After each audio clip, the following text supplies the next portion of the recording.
Hi, everybody, and thanks for being here with us. My name is Emily, and I'm the store manager at Patagonia Westport in Westport, Connecticut.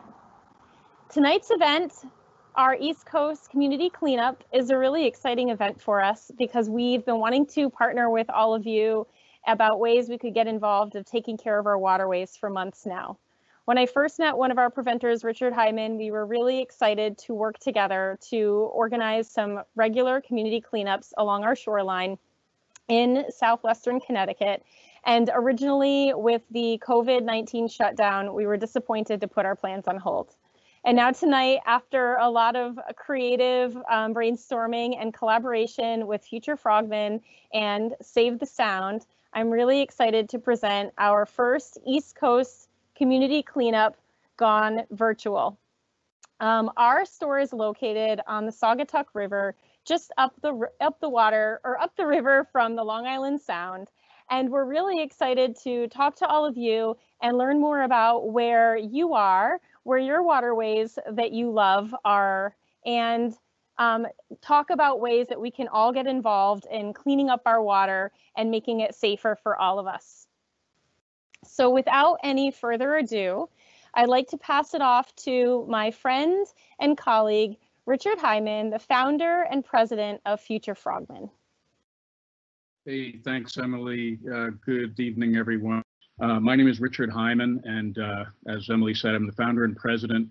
Our mission is to foster ocean ambassadors and future leaders, and through mentorship, education, action, and exploration. I want to point out that although we say ocean, we are talking about all waters, all water connected, of course. We are student focused. We feel strongly about being inclusive. We are interdisciplinary. We have a lot of science, but we want to be disciplinary, so we involve anyone that is interested in working with us or following us and reading our content and so forth. And we're a volunteer organization. You cannot see the link too well on the slide, but our website is futurefrogmen.org. Please check it out and subscribe to our newsletter. And we have a brand new podcast, and actually Save This went up today on our website, a podcast we recently did with Save the Sound. So you can check that out, as well as a video that we did, and that was focused on eco restoration in the Long Island Sound area. So the concept for tonight and for the next week, it has grown. It originally was local, and we've expanded it now across the East Coast, and not just cleaning beaches, but also inland waterways, and really most any public or natural space. Lucy, Save the Sound's Long Island Soundkeeper, is going to explain more about this problem to us, as well as solutions, and really an opportunity for us all to get involved and help out. Then Anthony is going to, from Save the Sound as well, is going to review the cleanups procedures so we can all virtually gather data and accumulate that data from you, the participants. So, you know, trash is not fun, but let's have some fun with it. If it goes well, we'll do it again. We might even go bi-coastal and bring in the West Coast. So with that, thanks for your attention, and I'm going to turn over to Bill. So he's going to tell us more about the inland waterways and associated problems with plastic pollution. All yours, Bill. So as was mentioned, my name is Bill Luci. I'm the Long Island Soundkeeper, and I work for Save the Sound. The Soundkeeper title is part of the Waterkeeper Alliance, and that's actually a global organization with 40 countries involved now, with over 350 organizations, and we all work in our own regional way, like I do with Save the Sound, to address water pollution primarily. So a little bit more about Save the Sound. We're not a national group, we're regional, and we focus on the lands and waters that encompass Long Island Sound. So the watershed, the rivers, and the sound itself. We address a wide range of issues, from climate change.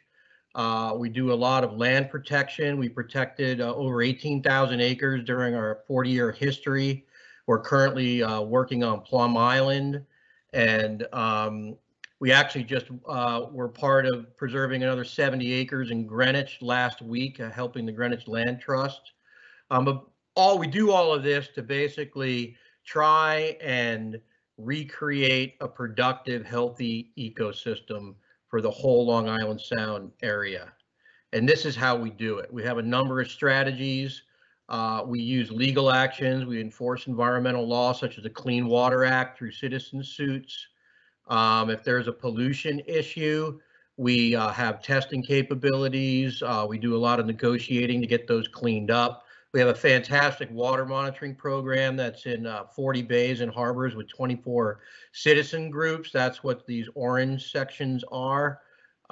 We have an amazing green infrastructure team or ecological restoration team that does everything from dam removal to allow the anadromous fish to pass up, to installing rain gardens and bioswales, which I'll talk about in a little bit.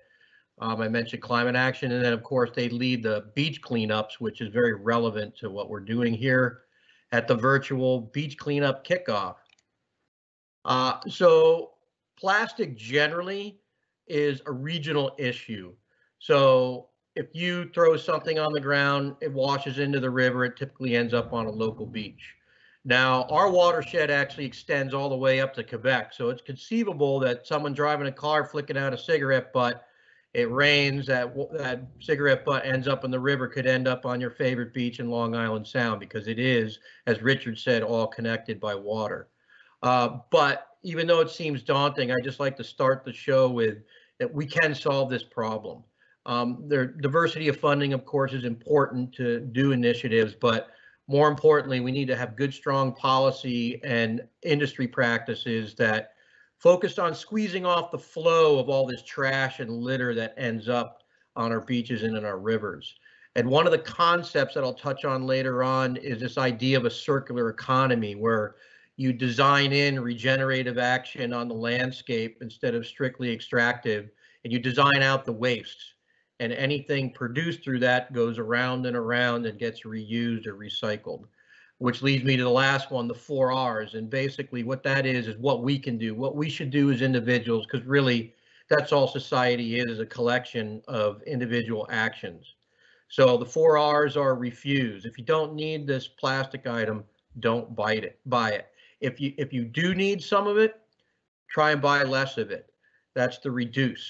So refuse, reduce, reuse it. I like to take those peanut butter jars that we get and clean them out, and I put my nails and different screws and different things in there and keep them in my shop. And then recycling, of course, is important. It's last because it's the most energy consumptive of them all. You have to collect the recycled materials, process them, and then distribute them back out for remanufacture. But I will say trash doesn't stay regionally always. This is a quick story I'm going to tell about my years in Alaska, where I did about 8 years of beach cleanup for the city and borough of Yakutat. And we had good data. And then one year, all these floats showed up in buoys. And it was right after the Fukushima tidal wave and the meltdown there with the nuclear reactor. We gathered all this. There was Japanese writing on the buoys. So we called up NOAA and said, hey, we're getting stuff. And they said, no, you shouldn't see it for about another year. But this stuff blew over the top of the ocean in a very short amount of time.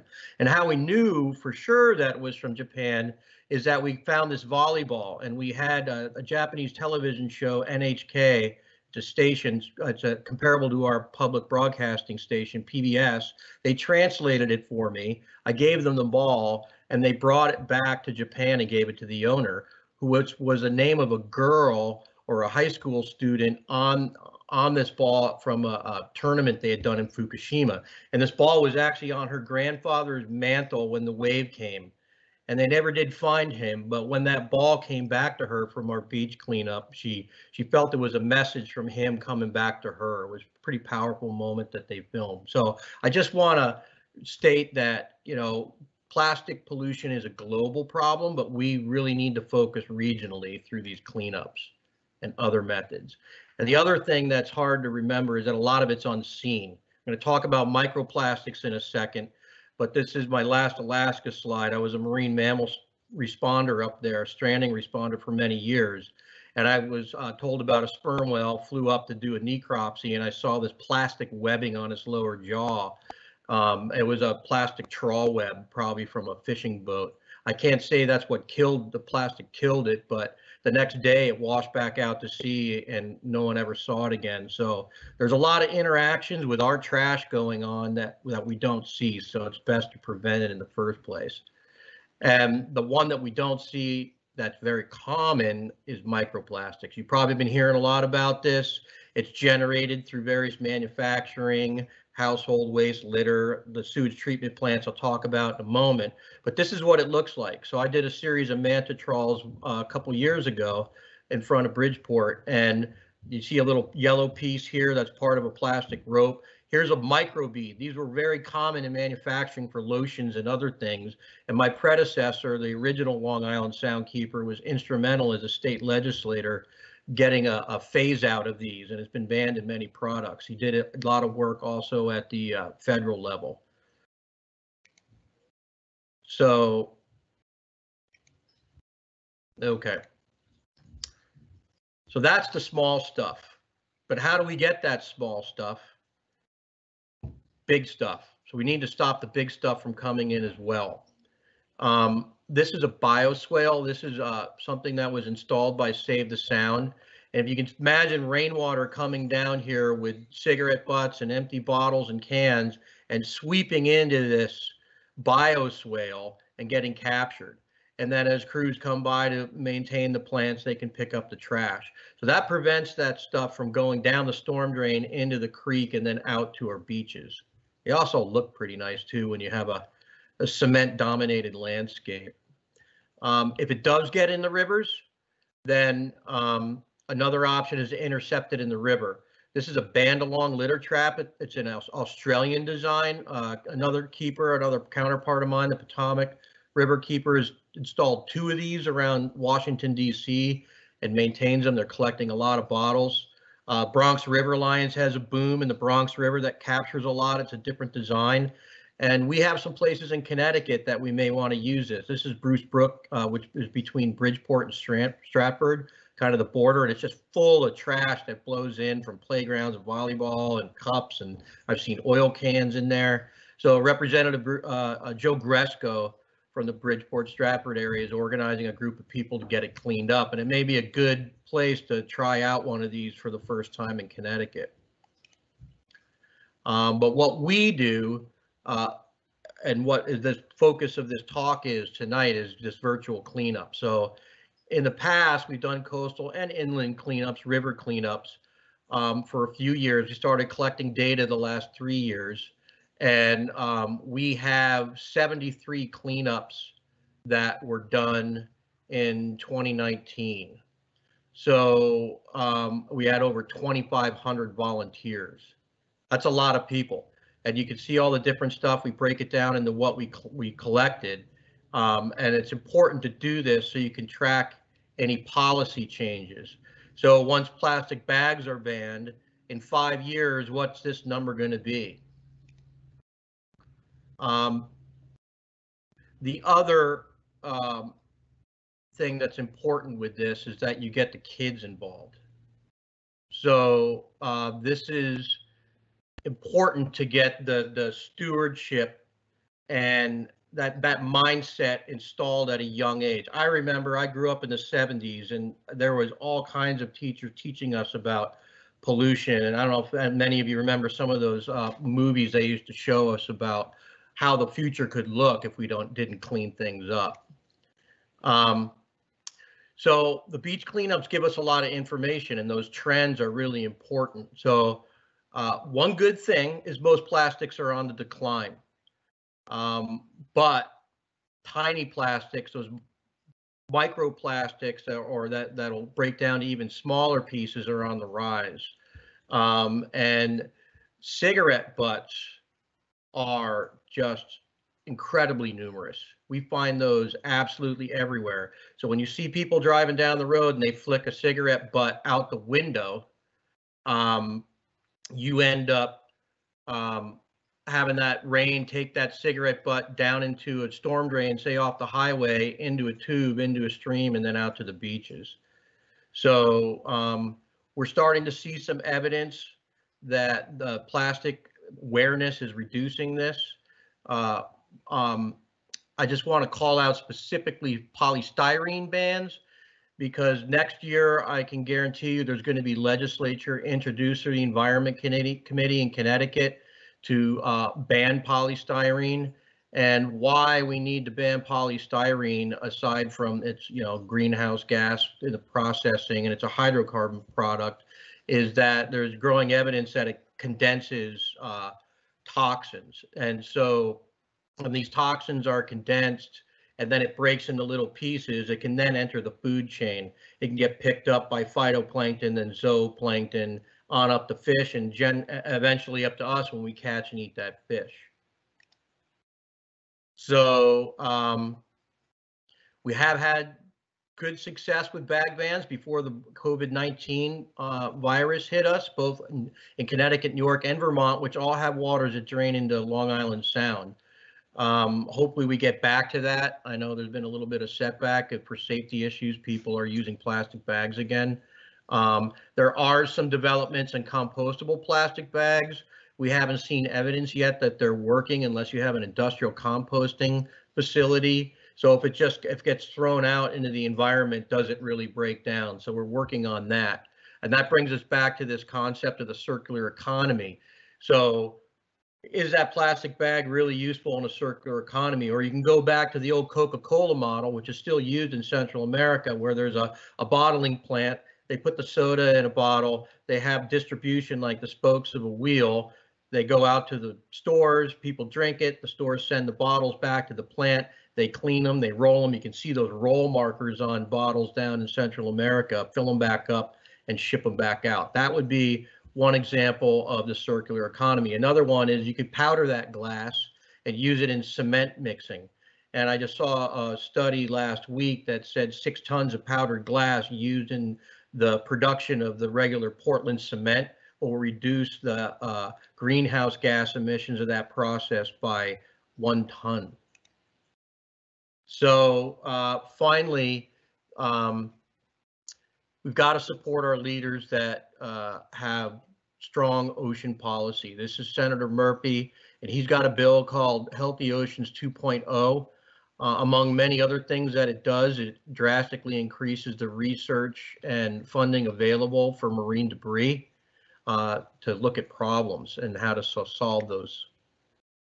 I'm going to wind up here. I have one more slide after this, but I just want to reiterate that why do we do this? Why are people on this presentation right now? Why do I do the work that I do? And Richard does the work he does.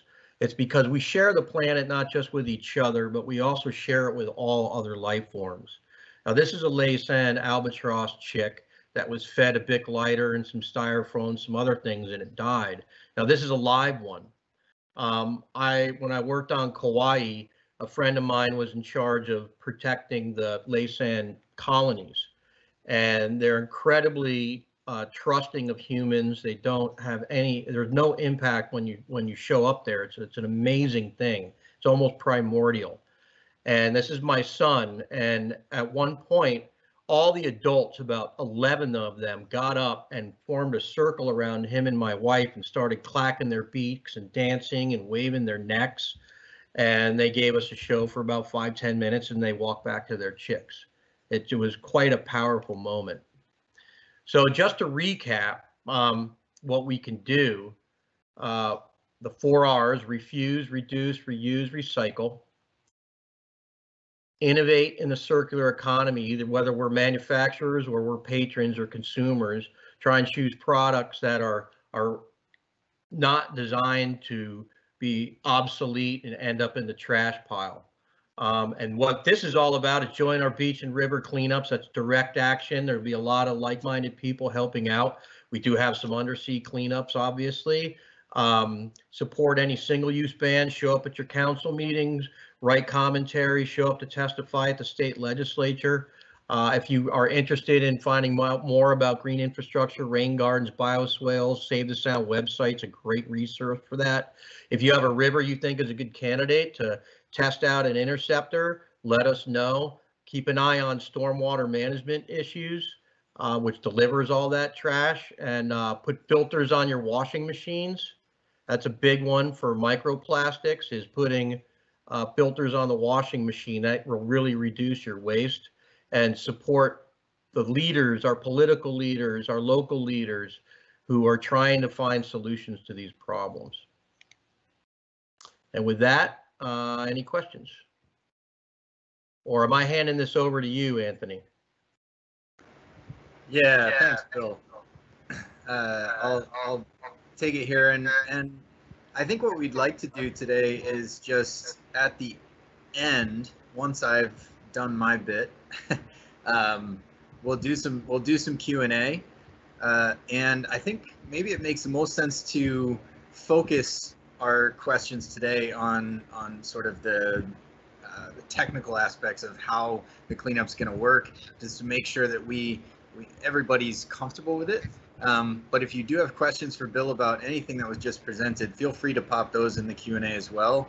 And also, feel free to reach out to him at his email right there. All right, awesome. So I'm just going to take you through what this actually means. A virtual cleanup is something that I know it's a first for Save the Sound. I'm pretty sure it's a first for most people on the call.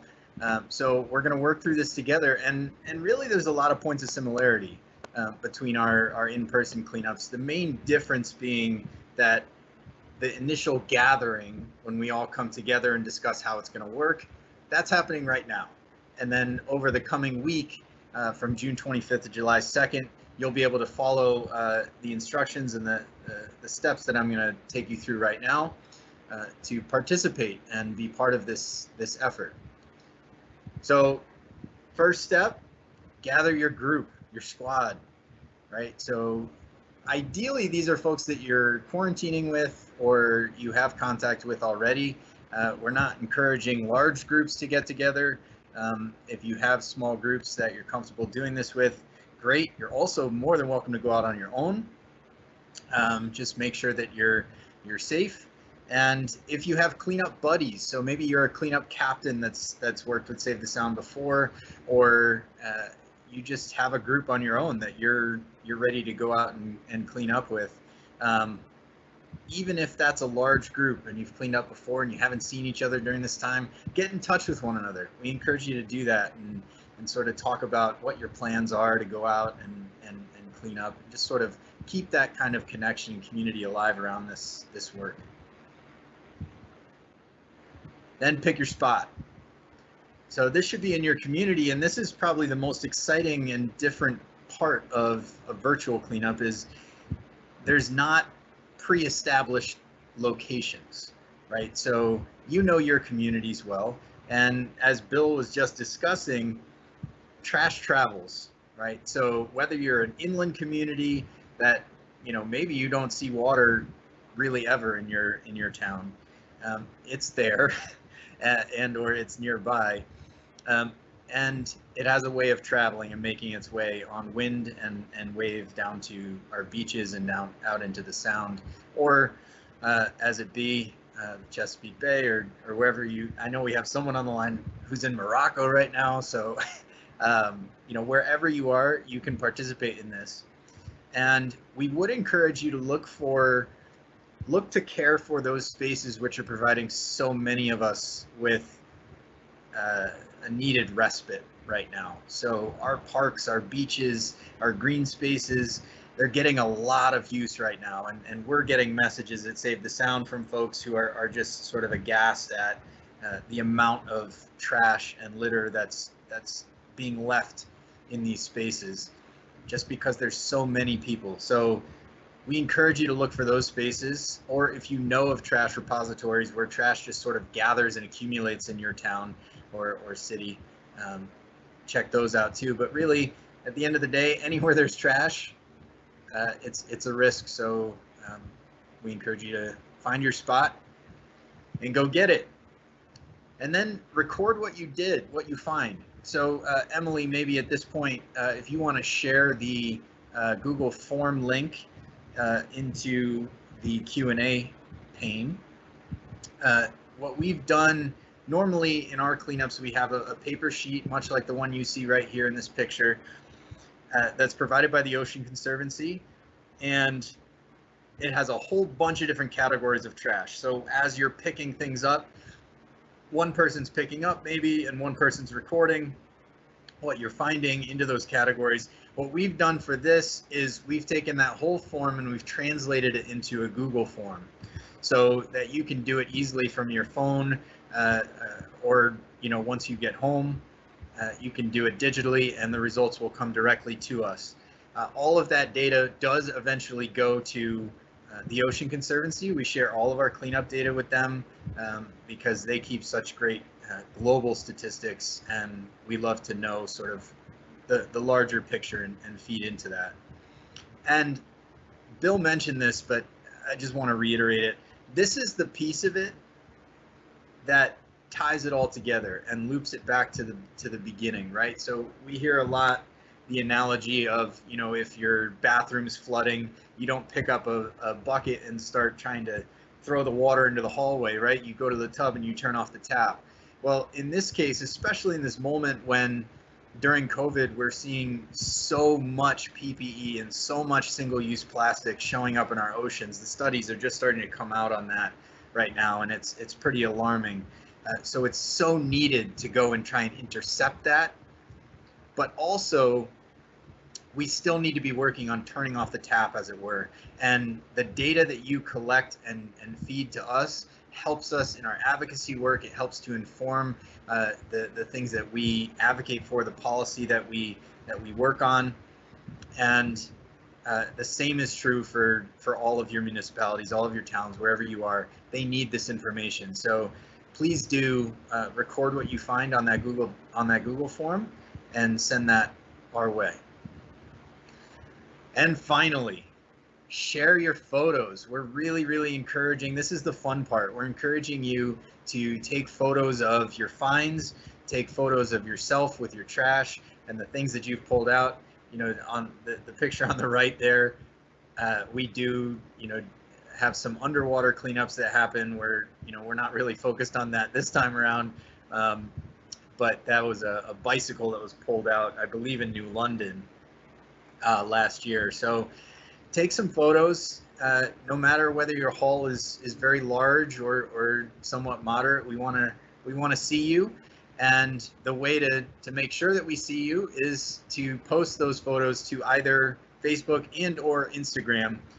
You can see all of our handles here for the three organizations. We're asking that you use the official event hashtag East Coast Cleanup, which we'll also put into it'll be all over social media from our three organizations. So follow our organizations, and you can't forget that hashtag over the coming week. And include your location when you post. So if you're familiar with that function in Instagram and Facebook, we encourage you to use that and let us know where you are and where you chose to clean up. And if you do all of that and you tag us, then there's a chance that we'll reshare your photo on one or all of our accounts. So it's a cool chance to sort of be highlighted for the great work that you'll do through this virtual cleanup. And it also is going to hopefully feed into some kind of a graphic or some kind of infographic or pictographic that we'd like to do after this is all wrapped up. So with that, I am complete, and I'm going to now pass it back over to Emily to run us through some Q&A. I don't know whether we had any questions come in through that, but go ahead, Emily, take it away.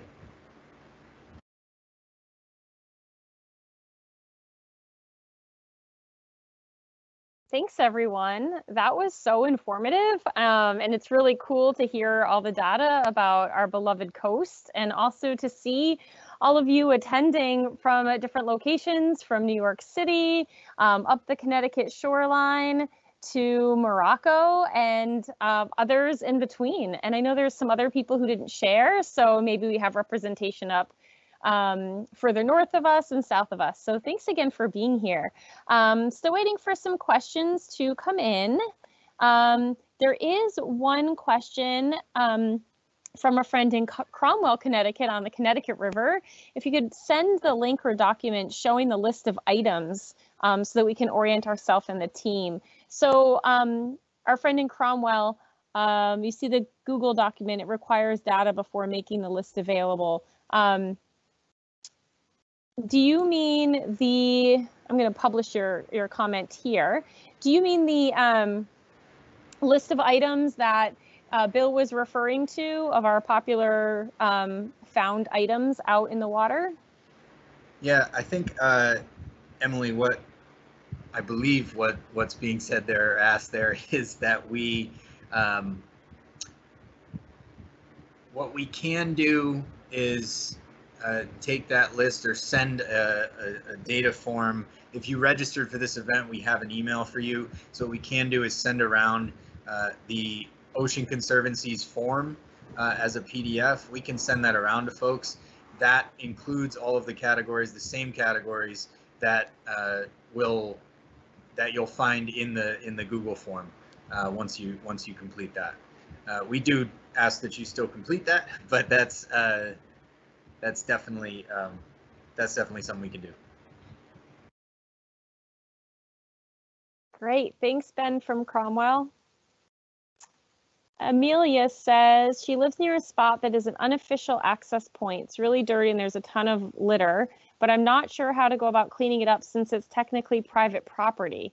What are some of the strategies one could use to clean up such a space? Great question, Amelia. Thank you.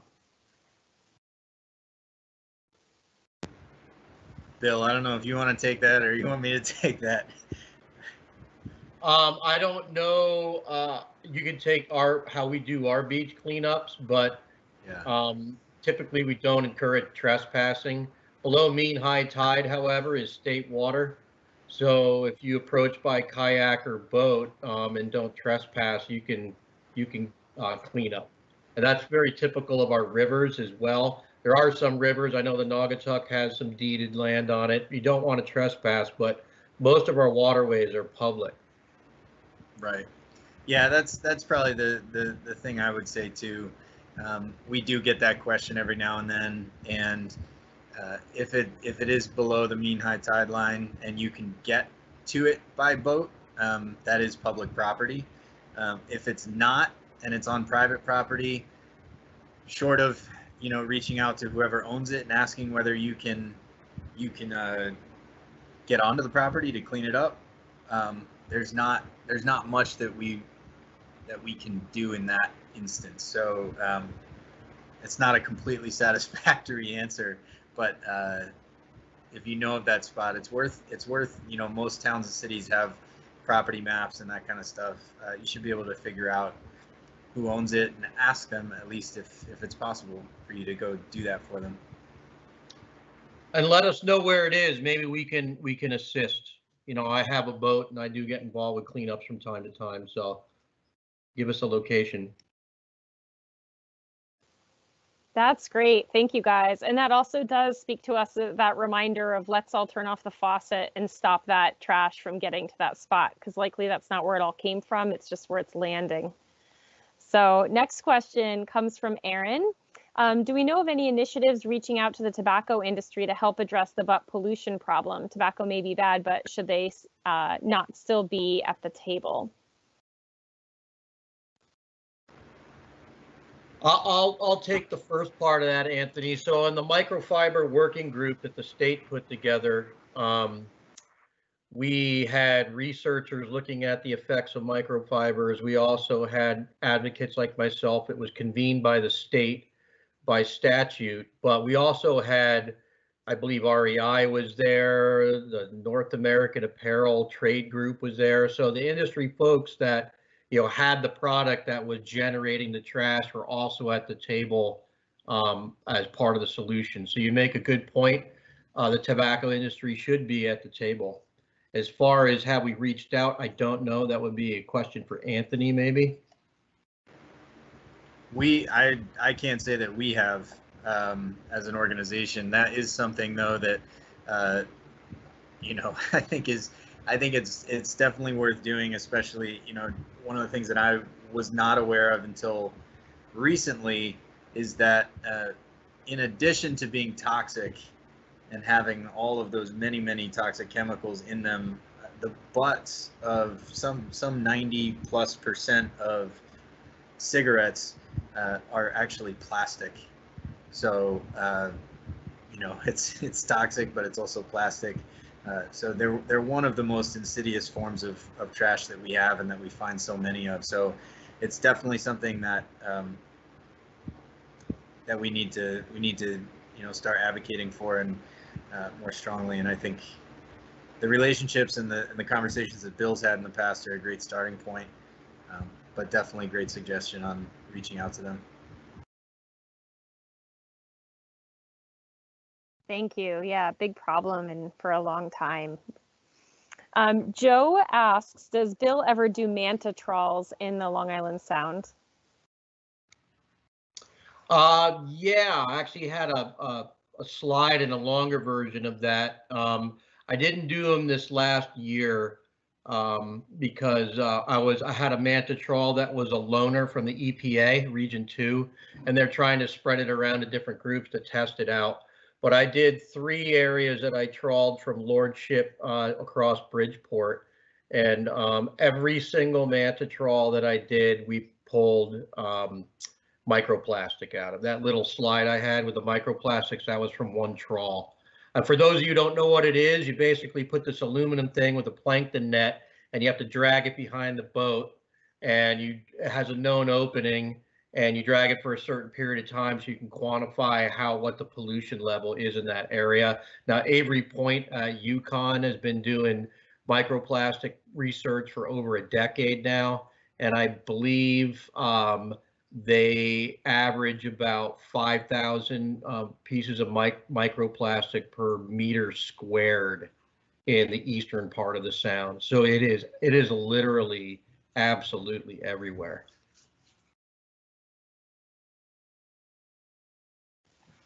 Thank you, Bill. We're waiting for more questions to come in, but in the meantime, I have a question about that. Microplastics is something we're very aware of here at Patagonia, as we make a lot of fleece and polyester, mostly recycled polyester clothing, but it is a problem. And we sell guppy bags at our store, and guppy bags are like sack with a zipper that's kind of like your own filter that it's like a low-cost filter that you put your fleece into, zip it up and wash it. And that way you can take out the lint the same way you take the lint out of a dryer. Do you know of any current work on legislation to mandate that all washing machines are built with filters? So that was discussed at the state microfiber working group.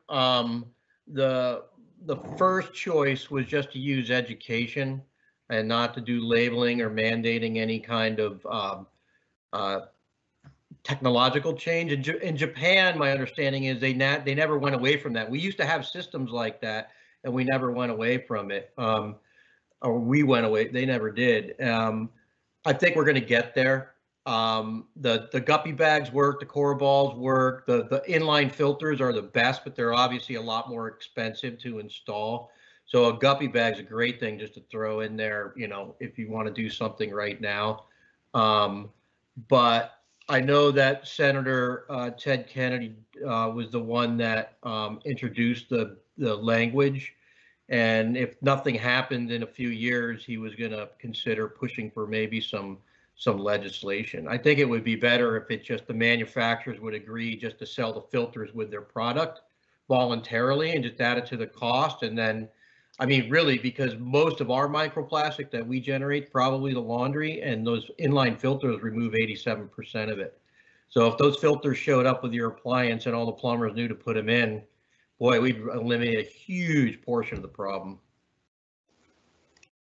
Thank you, Bill. That's informative. And since you mentioned education, and I'm waiting for more questions to come in, I'll share a little bit about what we tell our customers when they do buy a new fleece and what we've discovered from our studies.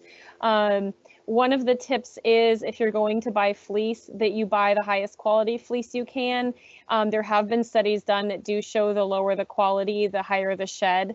It's not just a plug for Patagonia. Even as an employee, I try to buy as little of it as I can. And the other tip is, of course, you're going to use your guppy bag, but to wash only as much as you absolutely have to wash. For my fleece pullover, I treat it like a sweater, and I try to spot clean and only throw it in the washing machine when I absolutely have to. The less it's washed, the less shed there is. So yeah, that's my tip. Yeah, well, add to that, you know, when your clothing gets old as well, like your old wool socks, and even shedding from cotton and wool, the jury's still out about the impacts because there's dyes on those. They have the ability to collect toxins in the environment. So it's not just the fleece and the plastic, it's any microfiber. Yeah, so when your clothes get old, and this isn't a plug either to go out and keep buying new clothes, but once it's raggedy, it's going to shed a lot more. I'll say too that this came up at another presentation that Bill gave yesterday, actually. So it's on a lot of people's minds right now, and specifically that legislation or the idea of legislation. It's sort of like extended manufacturer responsibility for washing machines, but just to build it in on the front end. So hopefully we get more attention on that. And I see, I'll just grab that really quick. Emily, Neil's question that just came through. What are the dates for the virtual cleanup? Technically it starts now, but what we've posted is tomorrow, June 25th through July 2nd. So we did that because it's going to be dark in an hour. Yeah, go ahead and start tomorrow. You got a week to find your spot, find your team, and get out there and clean up some trash. So we're looking forward to seeing what y'all find and post for us. And you know, I'm sure many of us will be going out as well. So let's make this an amazing precedent, an amazing event that we can build on as we move through the summer and into the fall. Thanks, Anthony. I'm excited to get out on the road when I take my walk in the morning and start right there and keep the things on the roadways from going down the drain pipes, and then hopefully getting out somewhere this weekend. Keep those questions coming if you've got more. While we're waiting, also wanted to again remind you that you can share your findings. We encourage you to share your findings with us on that Google Doc, because that data collection is super helpful. But also, just to make it really fun, if you want to be featured on our Instagram accounts, if you tag us and use the hashtag, we're going to be sharing your photos. We'd love to see a picture of you and your trash, or you with your trash and your crew, and we'll tag you on our account and share your pictures. So we encourage you to get ready to do that as well. All right, Aaron. So for so-called industrial compostable plastic, is it still better for the environment? Does it degrade in water eventually, or is it a red herring? Great question, Aaron. So there's a group called Beyond Plastics, and I asked that same question to their executive director. Is that Jean Ent, Anthony? Judith Enck. Judy, yeah. And she said that she's been trying to find good compostable bags since the 80s. And I remember back then when they were trying to figure it out, and they really would just put weak links in the polymer chain so it would break into really tiny pieces you couldn't see, but it really wasn't completely disappearing. But I have heard rumors that they're getting closer to something that actually is compostable. What we're going to do this summer is I've got lobster traps, and we're going to take different biodegradable and compostable bags, and even some Mylar balloons, which are all over the sound now with the graduation. They're all over the place. And put those in the traps at different depths with different light penetration, and then see how long they last in reality. That's great if you can get it to a processing center. You can even recycle styrofoam if you get it to the plant in Oregon, but that doesn't help us out on the East Coast.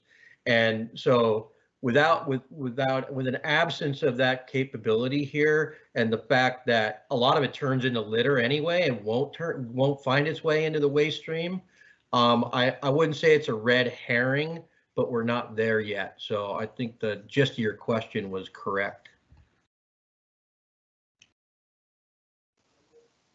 So a canvas bag or something that you're going to use for many years is still better than anything that is quote unquote compostable or recyclable, sounds like.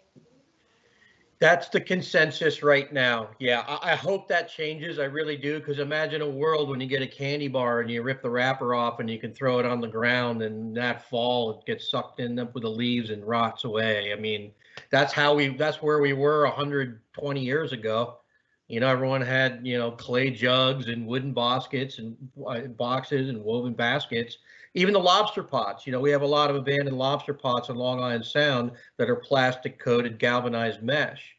You know, talking to some of the old timers, there, you know, there's an estimate of 700,000 to 1.3 million of those still on the ground in Long Island Sound, well after the collapse of the fishery, and a lot of them are still fishing. Port and Cordell, maybe 90%. But if those, and they're catching lobster still and blackfish and killing them off. But the old days, they were wood.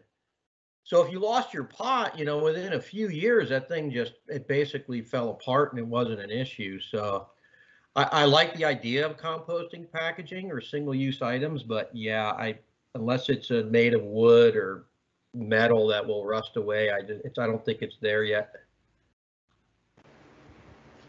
Yeah, and Bill's shared some estimates with me of how many lobster pots are on the bottom of Long Island Sound, and I think the average of the estimates is around 1 million abandoned. So that's pretty ridiculous. It's a huge problem.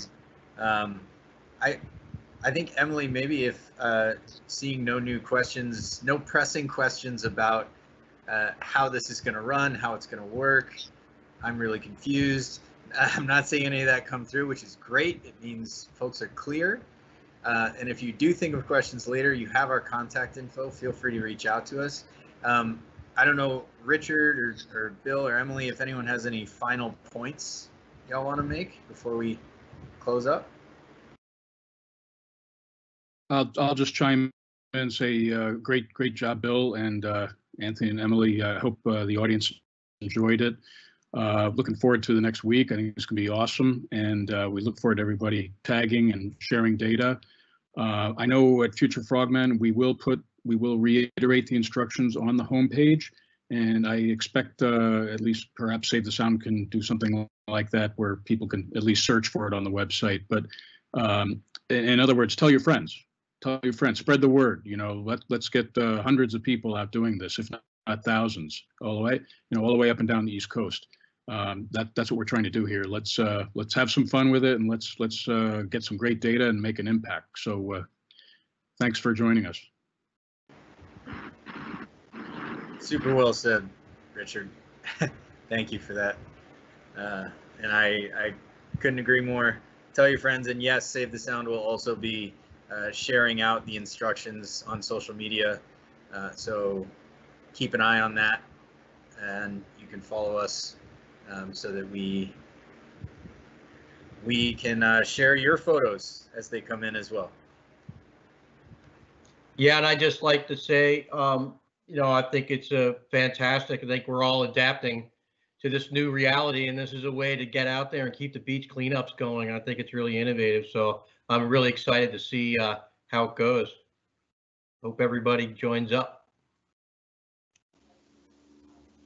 Thanks, guys. This has really been awesome, and it's really fun to see all of you engaging from where you are tonight.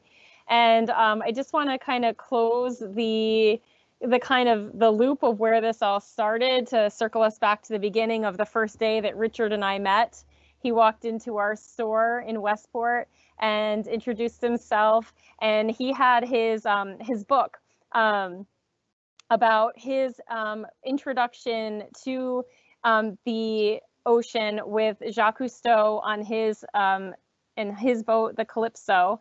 And if any of you out there are also John Denver fans like I am, my first question was, oh my gosh, were you on the boat when John Denver was there? And he said yes.